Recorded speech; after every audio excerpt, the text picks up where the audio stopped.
Hi, it's Gary. Welcome to today's video. Today we're going to be comparing three nibs from Kaweco. The nibs are in a Kaweco Sport. This has got a Broad Nib, a Cult Pens mini fountain pen made by Kaweco. This has got a double Broad Nib.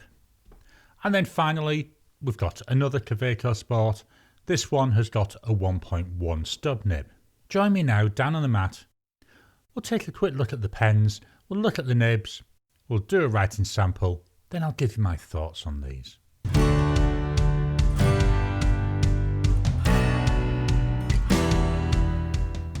Welcome down to the mat. So I've started this video with the pens posted. The aim of this video is to look at these, the nibs, not the actual pens. For this video, these pens, all they are nib holders. But what I've got is I've got a Kaweco Sport. This has got a Broad Nib. I've got a Cult Pens Mini, which is made by Kaweco. That's got the double Broad. Then I've also got a Kaweco Sport. This has got a 1.1 stub nib on. So we're looking at the wider nibs, which at the moment, that's my preference for nib size. Let's turn this around and take a closer look at the nibs. So all three nibs, virtually identical. The only real difference is with the Broad Nib, that's in a gold coloured material, where the other two, that's in the steel coloured material. They're all steel nibs, and if we look at them, we've got a little bit of fancy decoration. We have a breather hole, we've got the Kaweco logo, then we've got the nib size, so we've got B, double B, and 1.1. To be honest, that's enough about the pens. As I say, we're here to see them right. So what I'm going to do is swap over the view and fetch in my notepad of testing. So here we have the notepad of testing. The first pen we're going to look at is the Kaweco Sport. This is in green, and this is the one with the Broad Nib. So we've got here a Kaweco Sport with the Broad Nib. This pen, when I got it, was 35 Australian dollars. The ink is by Cult Pens. It's actually made by Diamine, and it's deep, dark green. I love the name of this ink, deep dark green, and I think it looks quite nice in this pen. Dry times, immediate, 10 seconds, 30 seconds, 1 minute.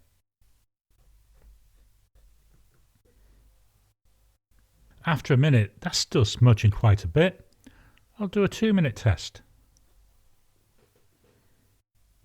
2 minutes, still ever so slightly wet.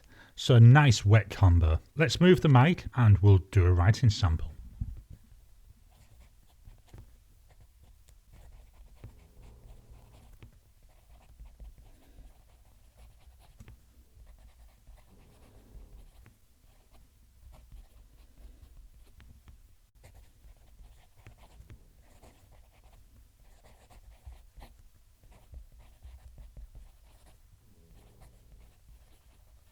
I quite like that. That's smooth, but with the slightest little bit of feedback. I don't get much feedback coming through the pen, but I can certainly hear as it's going down. It's nice to listen to. It's a bit like it's singing to me. We'll look at line variation. This is with no pressure. This is with some added pressure. Remember, it's a steel nib, not expecting too much from it. And then flow.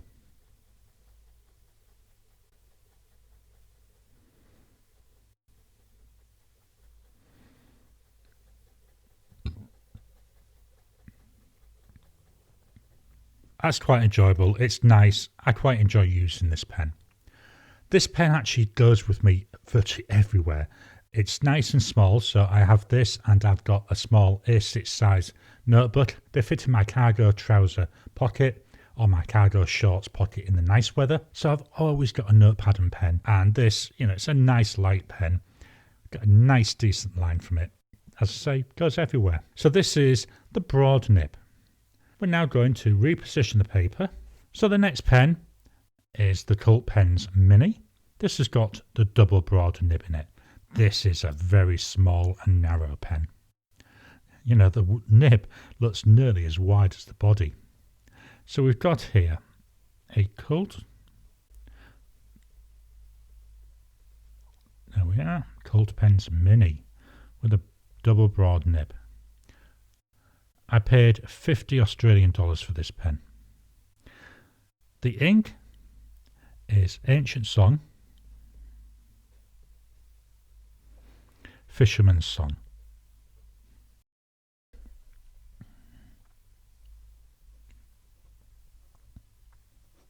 This is quite an unusual coloured ink. To me, it's too pale for me, and I'm not sure if it's coming over on the camera, but it has got a nice gold sheen to it.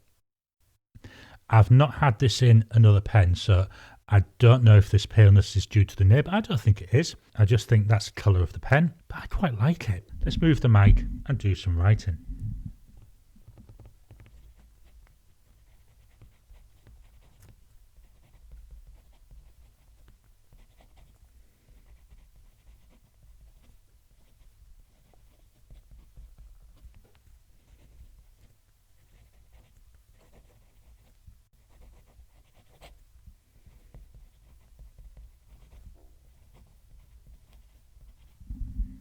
This on the U here, that may have been to do with the position I had the pen, because to do these recordings I might have a really awkward position at my desk.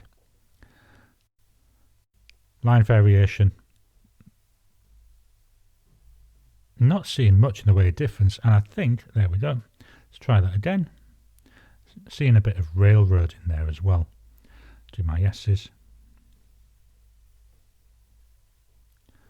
And then the flow.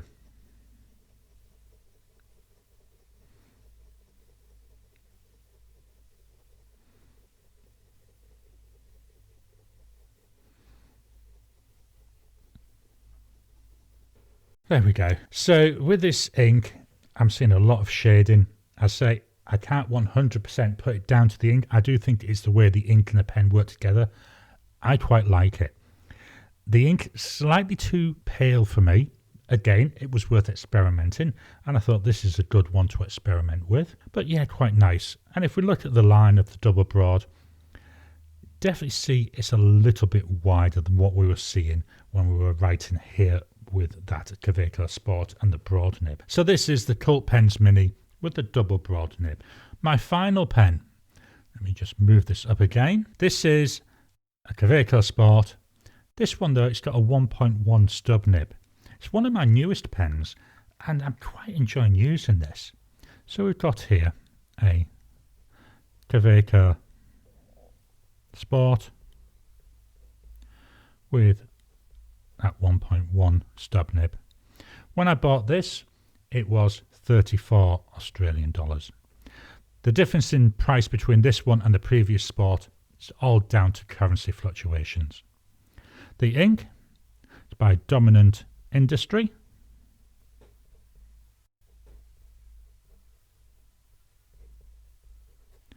And it's Lunga.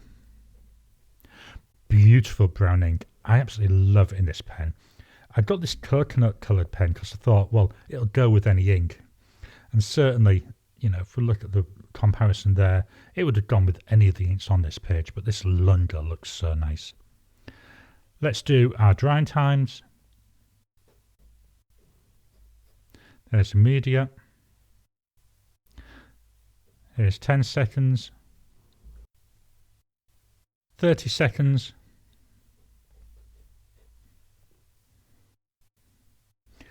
Still smudging, but only a teeny bit. 1 minute. After a minute, yeah, that's dry. So this is a combo. It's quite dry. And I've just realised I didn't do my drying times for the Cult Pens Mini. I was getting so excited by the ink. Let's go and do the drying times before we carry on. So I'll go just above it. So here's the media. You can hardly tell that it's wet, can you? Here's 10 seconds. very, very pale. 30 seconds. 1 minute. After a minute, still getting a bit of smudging coming off. Let's go for 2 minutes.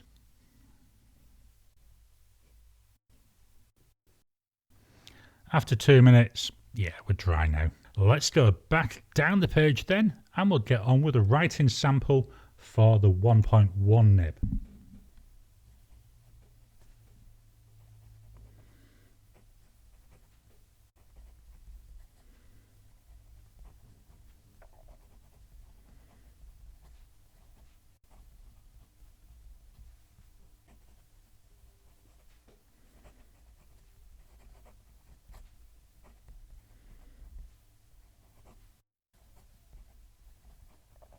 I quite like that. It's given me a really nice, interesting line, which I expected from a 1.1. I mean, that's why I ordered it. But what I'm finding is, as I'm writing, unlike a number of my other stub nibs, it's not catching on the paper. Some of the others, they feel as if they're catching on the paper when I write. Line variation. So we go down. You know, we're expecting this to be a lot wider. And across, we expect it to be thinner.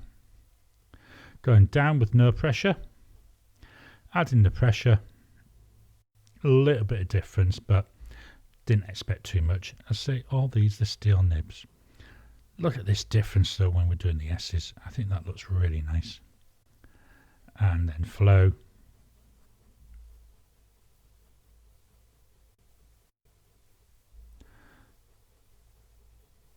Yeah, that keeps up really nicely as I go across the page. Really enjoying that. So this is the Kaweco Sport with the 1.1 Kaweco nib. Just going to turn this page over, put a bit of scrap paper underneath so I don't end up getting ink all over. What I've turned over is I filled the other side, and I've got one more test I want to do with this. So I'm zooming in as close as I can, and I'm going to write the word Kaweco with each pen. So there was the broad. Here comes the double broad.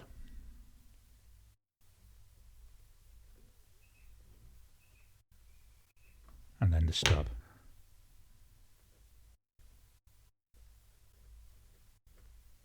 So why I've done this is just so we can get a close-up and see the difference in the lines between them. And certainly I can see that wider line there on the double broad over the broad. And I can see the whole different variation there I'm getting in line widths from that 1.1 stub. Let's go back over. Get the whole page into the camera. There we are. We've got a little bit of writing with each of them. I will be honest, of the three of these, I do prefer the writing I'm seeing from the 1.1 stub. To me, it's given a lot more interest because I've got that line variation, and that's the natural line variation from the nib. With the double broad, yeah, that's nice. I like this ink. I just don't think the ink is the right one for this pen. You know, we're getting a nice line, but we're getting this gorgeous shading. So in that respect, the nib is fetching out the character of the ink. I'm not seeing much of the gold sheen. You can see some of it, so hopefully this will capture in the light. So I'm seeing bits on the G, bit on the A. That should hopefully come through now. With the broad, to me this is the workhorse nib of the three. This is the one which I would carry on carrying with me everywhere. I don't think I'd swap in that 1.1 as my workhorse because, you know, yes, it's got the interest, but when I'm writing notes, I just want to get them out of my head. I don't care really how they look, and that's where the broad comes in handy. So to me, each of these nibs, they fill a different area. We've got the workhorse of the bold. With the double broad, I say, to me, it's fetching out more character, so we're moving to that more interesting writing. I just think it needs the right ink, and this one, it just isn't. The 1.1, absolutely love it. So much character. I like this brown in there. You know, we're seeing the shading coming through, as well as the line variation. So the final thing I want to show you, just going to jump to my 52 GSM Tomoe River paper. So the first one we've got is the Kaweco Sport Broad, with the Cult Pens Deep Dark Green. You know, we can see there It's nice. The ink I had in here before was actually the Kaweco cartridge. Did not like it. I don't know what it was. The ink that it came with just did not do it for me. But once I put this deep dark green in, I'm getting this nice consistent writing. The 1.1, again here we can see that line variation coming through. We can see the shading. This is really nice. I know I keep saying that. Then the last one we're going to look at, let me just pull my sticky notes off. This is the Cult Pens Mini. This is with that double broad nib. Hopefully you can catch there some of that shimmer. It does seem that the line is getting paler as I go down. One of the things I've found since I wrote this page, I just need to keep agitating the pen a bit. I think part of the issue is that shimmer might be getting stuck in the feed. So once that's run out, I'm going to actually try this with a non-shimmer ink to see if that makes a difference. But still, it's quite nice. So these are my thoughts on the 3 different nibs that I've got from Kaweco. I've got the broad, the double broad, and the 1.1. I hope you've enjoyed today's video. Have you got any Kaweco pens? What nibs are there on them? Are there any other nibs that you think I might like?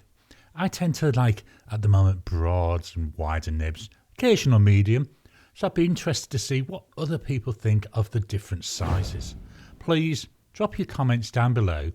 Let's kickstart the conversation. Please hit the thumbs up button every time you like, every time you comment.